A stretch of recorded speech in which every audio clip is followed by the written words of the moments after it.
let's talk about Angel City versus Chicago Red Stars. This was the final game of the weekend, and Angel City coming out as the winners in this one. A narrow 1-0 victory over the Chicago Red Stars.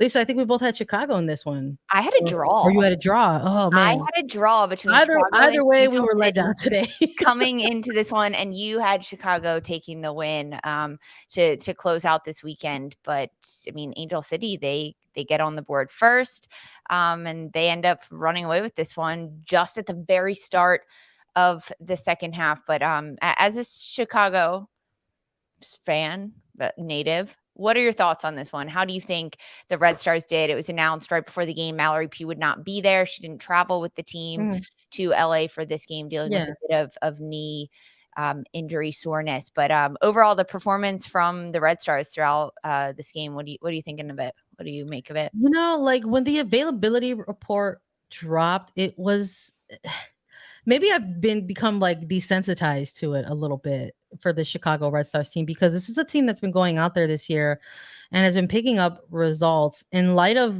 like losing week to week what is like anywhere from 5 to 6 starters. So you see that availability report and you're just kind of like, oh, it's the same like mass amount of players who are missing, but then you see the addition of Mallory Pugh on it, and you're like, oh, okay, so this is just going to be another one of those types of weekends. So we're talking about a team that's been without Morgan Gautrat for the majority of the year, been without Kalia Watt, Casey Kruger, Sarah Wildmo. As those are players who are out on maternity leave. Tierna Davidson made her exit from this season very, very early on.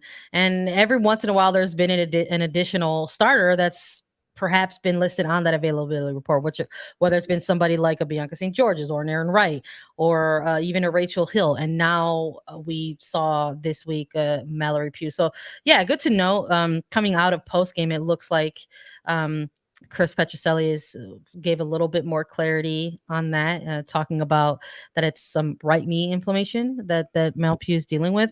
But it was one of those things, even without that actual clarity or knowledge, you see this team once again head into a match week missing a ton of players that they've already been missing for the most part this year. But you're wondering like, well, this team has been doing well enough to this point to go out there and collect results. And to be frank, I think with this particular match, when you and I were previewing it, that was maybe part of the argument I think that you made for the draw, essentially, and that this is still a very competitive team despite the roster being pretty split between some of the experienced players and a ton of new faces. And then there was an Angel City side where we were unsure if somebody like a Sydney LaRue was going to be available. She's sort of been listed on available reports lately, and how they were going to look and feel coming off of this kind of midweek exhibition game that they had against Tigres Femenil. So you were like, hey, I'm going for a draw here.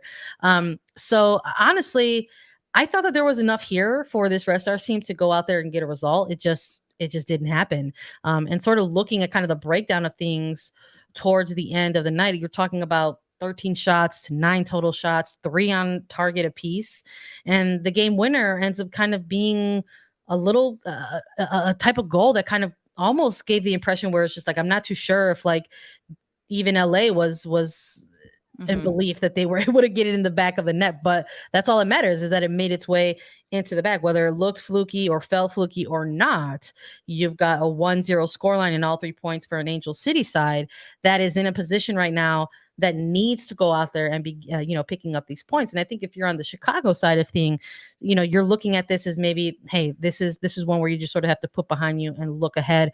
Technically, when you're looking at the standings, it's a game that they could, I guess, afford to drop when you're kind of looking at things like that. Wow. But I think in terms of the level of play on the pitch, they're disappointed to not get a result. I was really impressed with Vanessa DiBernardo once more. Just sort of felt like she was everywhere on this pitch and just kind of did everything except get the goal for this one for the Red Stars. But big points for Angel City. These are huge points for Angel City in this match. And honestly, as you mentioned, ones that Chicago could afford to lose at this point in the season.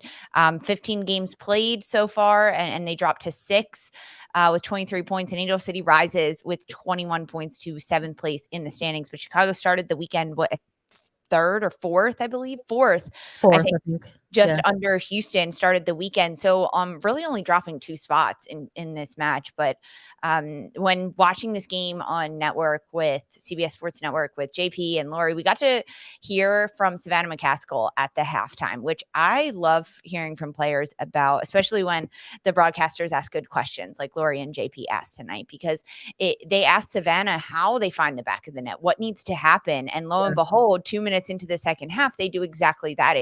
She was like, we're knocking, we're getting these chances, we're getting opportunities down the right flank. Angel City had a lot of success with what they were able to do tonight down the right side with Lucy. McCaskill played out wider on that right side, which proved to be much better for Angel City. I mean, she's such an integral part of Angel City's attack, and they just kept going at Milazzo and Lubert on this left side for Chicago. So when you look at kind of like the player balance and things like that, there's so much that comes into it, and depth. I mean, we just talked about Mallory Pugh. Sydney Leroux out for this one. A lot of fans saw her at the game in a boot and in crutches.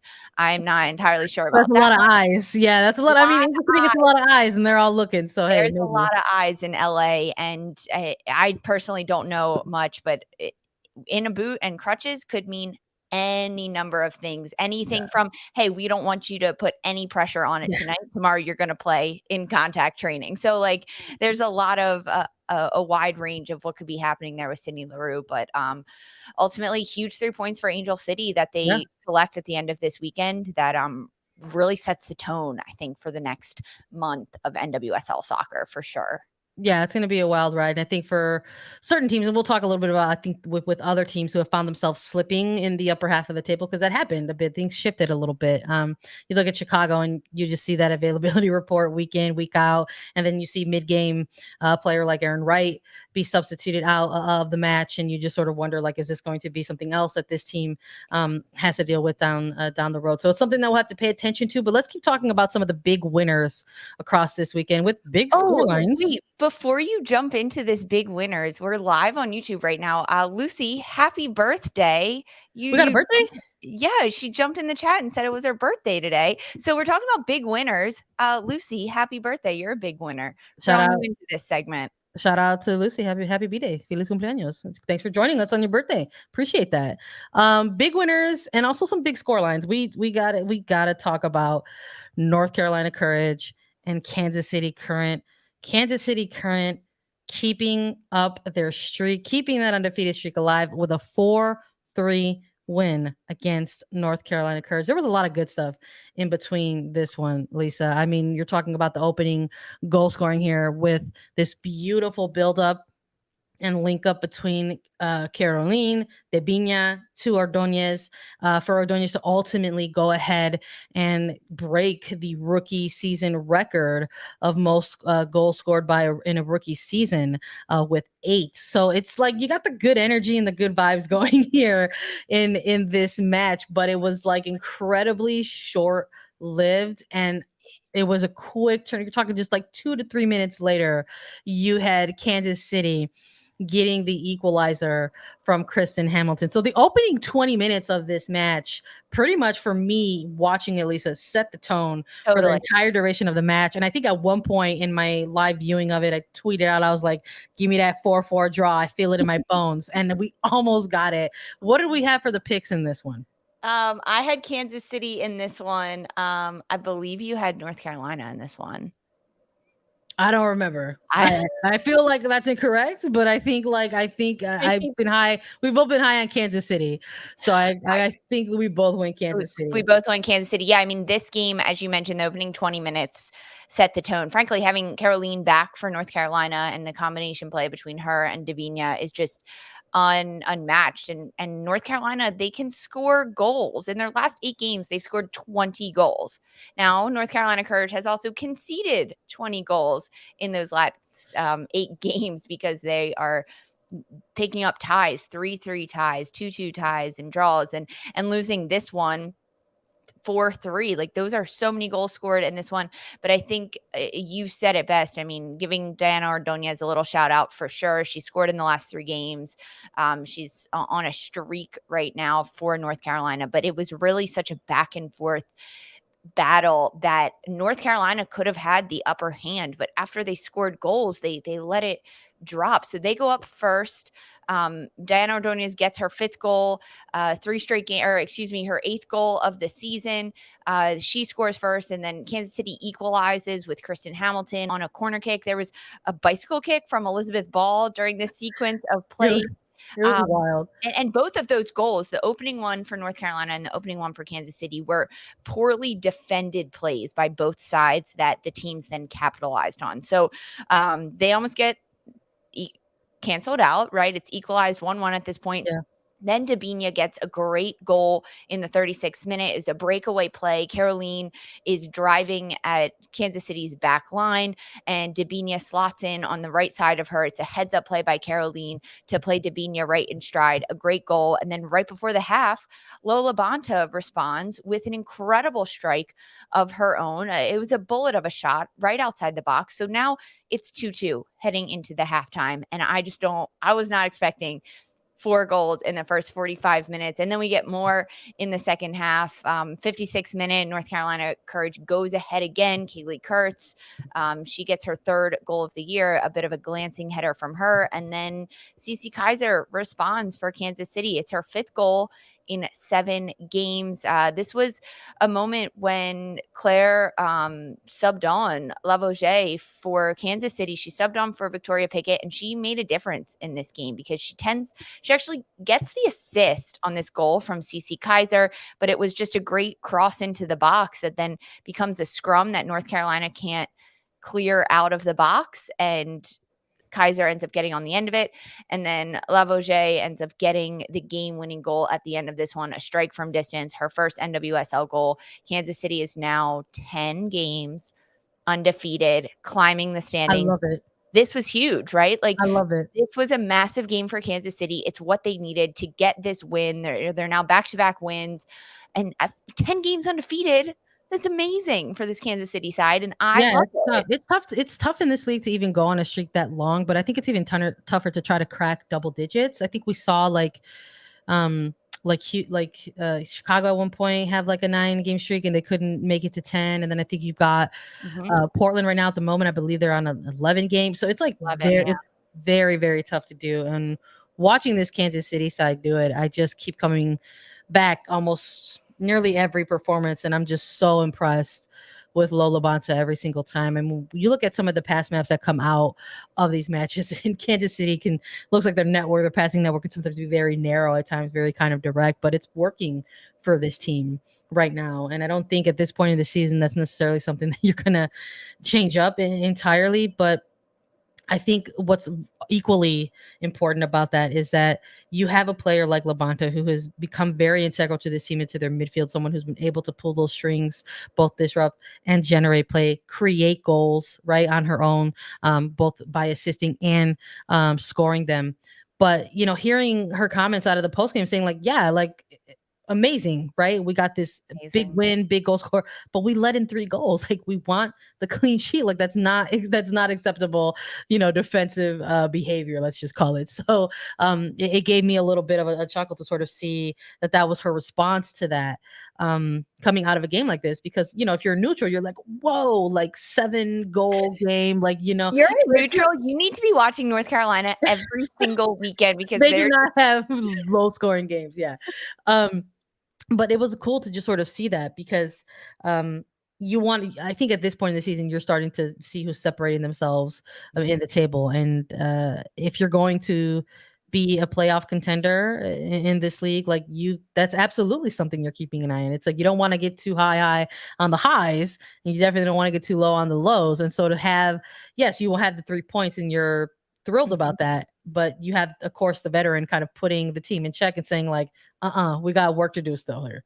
Exactly. So I want to ask you a question, Sandra, as we go through this. We talk so much about preseason standings, mid-season standings. We do our predictions. We do dark horses. We do all these things. Mm-hmm. And a lot of people on Twitter, people in our live chat right now, have been saying that Kansas City is a dark horse right now to win. I don't think Kansas City qualifies as a dark horse, because I was expecting them to do this. No, we're on record. We said that Kansas City was going to have a top 5 Finish Exactly. the top 5 What season. qualifies a dark horse? Because it's not Kansas City. We were expecting No, I this. think a They're living dark up horse to the right now standard. is no, I think a dark horse right now is like LA, is Mm, Orlando even. You could put them in the mix of that.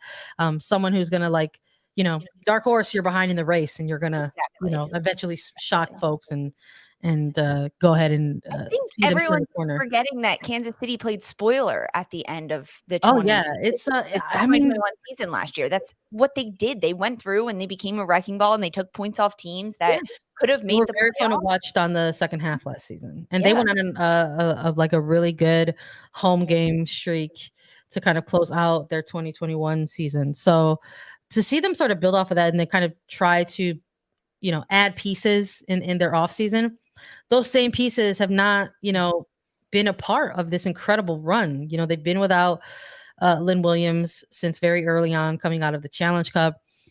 Samantha Mewis has officially been, said that she's on the season-ending injury list. They've been doing that without these kind of two-star, like USWNT star caliber players on this team, and they're getting these results with the personnel on the pitch. And yeah, talking a lot about Lola Bonta. I think for me, she's maybe up there in terms of when I'm looking at the possibility of MVP finalists. I think there's usually comes down to about 5 or so, and I think she's putting together a very strong case to be amongst, maybe perhaps one of the finalists.